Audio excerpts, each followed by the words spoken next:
Mulai. Assalamualaikum warahmatullahi wabarakatuh. Salam sejahtera, Om Swastiastu, Namo Buddhaya, dan terimalah salam kebajikan. Nah, siang ini kita bertemu lagi, tentunya di pelajaran kebanggaan kalian dengan guru sosiologi favorit kalian, karena mengingat gurunya ya satu-satunya Bapak doang ini ya, nggak apa-apa ya. Oke, sebelum Bapak lanjut ke materi berikut, Bapak mau cek satu persatu nih, one by one. I want to check. Halo cek, Pak. Iya Pak, hadir Bapak, ya, tapi sinyalnya agak buruk. Ya? Alhamdulillah Bapak. Oke, ya nggak apa-apa, tetap sesuaikan kondisinya. Kalau memang jaringannya kurang bagus dan sebagainya dan terpaksa harus off cam, tinggal nanti izin saja ya. Oke, terima kasih. Ya, Osi sehat? Alhamdulillah sehat. Osi Bapak sehat? gimana Pak? Sehat? Alhamdulillah, ya. Alhamdulillah sehat. Oh iya, dengar Osi buat ikut kelas online ini suka ke kafe ya? Internet nyari sinyal ya? Selalu Bapak. Selalu, luar biasa. Ini perjuangan teman kamu yang patut apresiasi loh. Buat Osi. Nah, bentuk perubahan sosial dilihat berdasarkan waktu berlangsungnya. Ada perubahan cepat, ada perubahan lambat. Boleh Bapak minta bantuannya Santi? Halo Santi. Tolong bantu Bapak Santi ya untuk memberikan contoh perubahan dan perubahan lambat seperti apa? Kalau cepat tuh teknologi, tapi kalau lambat itu misalnya seperti fashion mungkin Pak, atau gimana? Bentuk perubahan cepat dan lambat untuk penjelasannya adalah perubahan cepat adalah perubahan yang berlangsung dalam waktu relatif singkat serta memberikan pengaruh kepada sendi-sendi kehidupan. Nah, perubahan cepat ini biasa disebut dengan istilah revolusi dari sebelumnya. Terus untuk perubahan lambatnya, ini jelas bahwa perubahan yang berlangsung dalam waktu yang relatif lama tanpa bertahap. Contohnya apa? Contohnya adalah perubahan untuk sistem mata pencarian masyarakat. Ini lama dia. Oh, dari berburu, meramu, mengolah makanan, sampai nanti petani, nelayan, dan seterusnya. Oke, cukup ya untuk teknologi, tetap memiliki kekurangannya juga ya nak ya. Karena yang paling hebat sebenarnya adalah yang teknologinya. Bapak. Sudah. Oke, ya udah baiklah. Udah masuk. Ini udah. Oke, ada gambar? Sudah ada Pak. Ada gambar apakah di layar kalian? Ikan. Sebentar mengingatkan, don't forget untuk stay at home-nya, stay healthy-nya, jaga kesehatannya dengan selalu mematuhi protokol kesehatan melalui gerakan 5M-nya, biar virusnya cepat kabur dan Indonesia kembali bangkit. Dan ini kesepakatan kelas, mohon untuk selalu diingat baik-baik dan dilakukan penuh tanggung jawab juga, agar untuk selalu menyalakan kameranya dan mohon untuk selalu aktif di kelasnya. Nah, SPG-nya kita lewati. Terus, hari ini kita akan belajar tentang kompetensi dasar 3.1, memahami berbagai jenis dan faktor-faktor perubahan sosial, serta akibat yang ditimbulkan dalam kehidupan masyarakat. Kompetensi dasar 4.1-nya yaitu menalar berdasarkan pemahaman dari pengamatan dan diskusi tentang perubahan sosial dan akibat yang ditimbulkan. Ini kompetensi dasarnya dan ini yang Bapak harapkan nanti, bahwasanya kita dapat mengidentifikasi perubahan sosial dan dampaknya terhadap kesenjangan sosial di masyarakat. Yang keduanya memahami dampak-dampak negatif yang ditimbulkan dari perubahan sosial.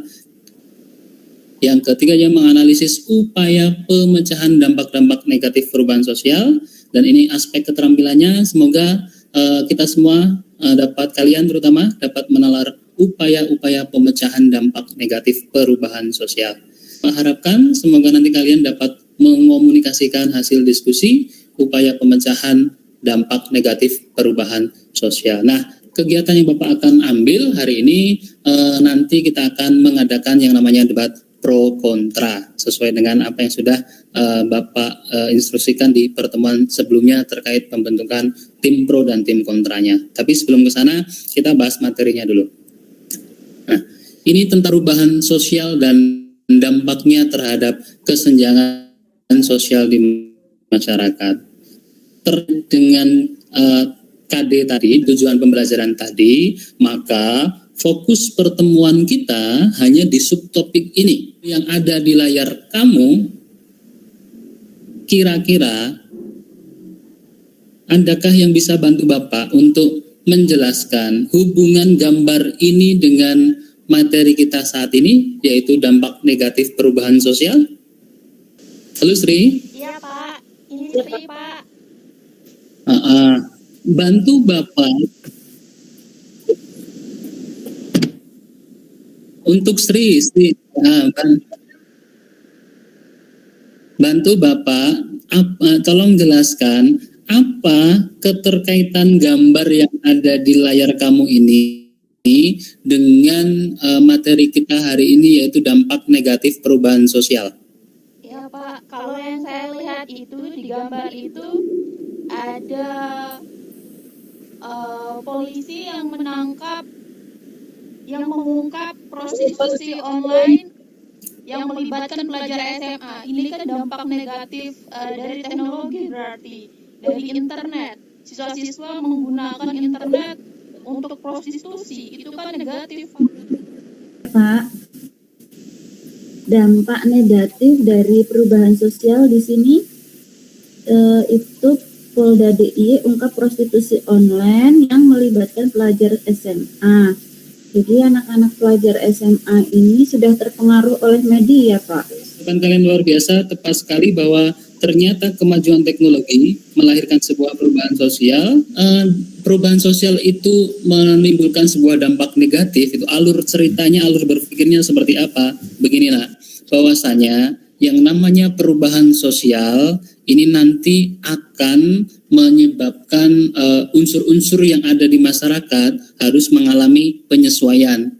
Nah, karena masyarakat ibarat sebuah sistem, maka ketika ada satu unsur yang tidak berhasil menyesuaikan, disitulah akan terjadi yang namanya disorganisasi sosial, ketidakseimbangan antar unsur-unsur di anggota masyarakat tersebut. Lama-kelamaan, disorganisasi sosial ini akan menjadi disintegrasi sosial alias perpecahan di masyarakat. Dari sinilah dapat dikatakan bahwa perubahan sosial adalah fenomena yang tidak berdiri sendiri, ada faktor yang menyebabkan dan ada dampak yang ditimbulkan. Proses disintegrasi di masyarakat itu dapat dilihat berdasarkan ini fenomena-fenomena yang ada di masyarakat. Ada pergerakan daerah, ada aksi protes dan demonstrasi, terus ada kriminalitas, kenakalan remaja. Sesuai dengan tujuan pembelajaran kita hari ini, bahwa Bapak berharap kamu mampu mengkomunikasikan apa itu dampak negatif perubahan sosial, apa saja jenisnya, serta memberikan solusinya. Maka kegiatan kita selanjutnya adalah debat pro kontra. Sudah akan dipimpin oleh Levi. Levi, nak siap jadi moderator, nak? Iya Pak, siap. Ya, siap, mantap. Ini timekeepernya atau timernya akan di-handle oleh Juli. Siap, Juli? Siap, Bapak. Siap. Tim pro, ada pembicara 1 Firman, pembicara 2 Ike, pembicara 3 Susi. Lawannya di pojok kiri sana, ya tim lawan ada tim kontra. Pembicara 1 adalah Sri, pembicara 2-nya Santi, dan pembicara 3-nya Osi. Terus prosedur debatnya seperti apa, Pak? Ini prosedur debat pro kontranya. Terdiri dari 4 babak, ya. Jangan sampai ada babak 5 nih, karena babak 5 itu adalah babak belur, kita hindari, kita buang saja.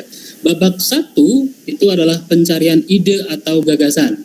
Di babak ini, kedua tim diberikan waktu 2 menit untuk mencari ide atau gagasan. Nah, timer jalan nanti. Ketika ini sudah berakhir, lanjut ke tahap kedua, yaitu menyampaikan atau gagasan. Masing-masing tim diberikan waktu 2 menit untuk berbicara. Tim pro 2 menit, tim kontra 2 menit.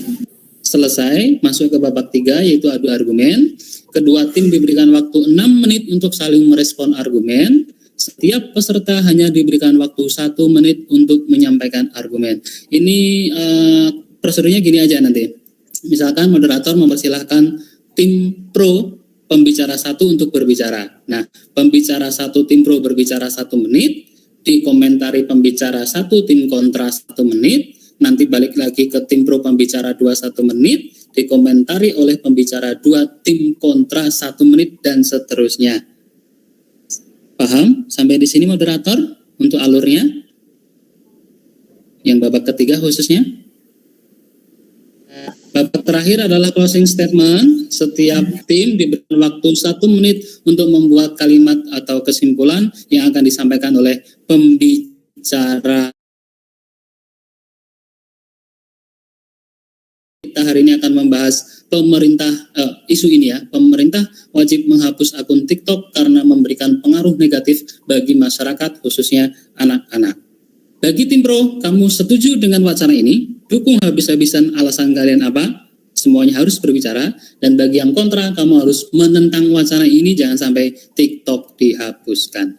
Selanjut, saya percayakan waktu dan tempatnya kepada moderator handal kita. Kami persilahkan Saudara On Levi untuk memimpin jalannya debat pro kontra, dibantu oleh Julie P. Timernya. Silakan dimulai nak, Levi dan Julie. Oke, sebelumnya Assalamualaikum warahmatullahi wabarakatuh. Terima kasih kepada Pak Muslimin yang sudah mempercayakan saya untuk menjadi moderator dalam debat pro kontra pada siang hari ini, ya, memandu teman-teman semua untuk tim pro-nya mengenai ini materi kita pada siang hari ini. Ya, baik. Kalau saya setuju pemerintah menghapus akun TikTok karena memang benar memberikan banyak pengaruh negatif, ya. Jadi TikTok itu banyak digunakan oleh anak-anak kita, itu membuat konten-konten yang sifatnya negatif seperti itu, dan konten-konten tersebut walaupun hiburan terkadang itu membahayakan. Jadi saya sangat setuju akun TikTok itu dihapus oleh pemerintah seperti itu. Iya, terima kasih Firman. Untuk tim kontranya, mari satu dari silakan. Kalau saya tidak setuju TikTok dihapus. Soalnya selama pandemi ini saya nggak keluar rumah, saya stres kalau nggak ada hiburan. Jadi TikTok itu udah kayak hiburan bagi saya. Kalau dihapus, nanti saya akan stres dong, nggak bisa belajar. Moderator kita sama timer kita luar biasa. Oke, Ariel Mawasset, kalian luar biasa, mantap juga. Oke, hanya yang diskusi kelompoknya nggak perlu banyak-banyak menambahkan kesimpulannya karena sudah dibantu baik dari tim pro maupun tim kontra, dan tadi juga moderator sudah membuat kesimpulannya ya, bahwasanya kesimpulannya teknologi itu tetap diperlukan, bahwasanya mungkin akun TikTok tetap mungkin bisa eksis, tinggal bagaimana komitmen pemerintah untuk melakukan kontrol terhadap konten yang ada di TikTok tersebut agar manfaat jauh lebih positif lagi. Jadi kesimpulannya sudah Bapak ambil penilaiannya berdasarkan proses debat pro kontranya. Rubriknya sudah Bapak bagikan di. Oke, nah kurang lebih inilah pembelajaran kita pada hari ini. Ini adalah kesimpulan untuk kegiatan materi yang sudah kita pelajari hari ini. Perubahan sosial berdampak pada negatif ketika terjadi ketidakseimbangan di masyarakat yang mengarah pada disorganisasi sosial dan lama-kelamaan berubah menjadi disintegrasi sosial. Kemudian proses disintegrasi sosial sebagai akibat perubahan sosial yang terjadi di masyarakat dapat berupa pergolakan daerah, aksi protes, demonstrasi, kriminalitas, dan kenakalan remaja. Dan yang terakhir, bertemu kembali dan akan membahas salah satu dampak perubahan sosial namun yang segi positifnya. Begitu ya nak ya. Jangan lupa untuk isi absennya, Bapak sudah bagikan link Google Formnya di Google Classroom, segera diisi untuk absensi atau kehadiran kalian. Saya Muslimin, terima kasih. Mohon maaf apabila ada kesalahan. Kita ketemu minggu depan. Wabillahi taufik wal hidayah. Wassalamualaikum warahmatullahi wabarakatuh. Salam sejahtera. Namo Buddhaya Sotihotu. Bye-bye.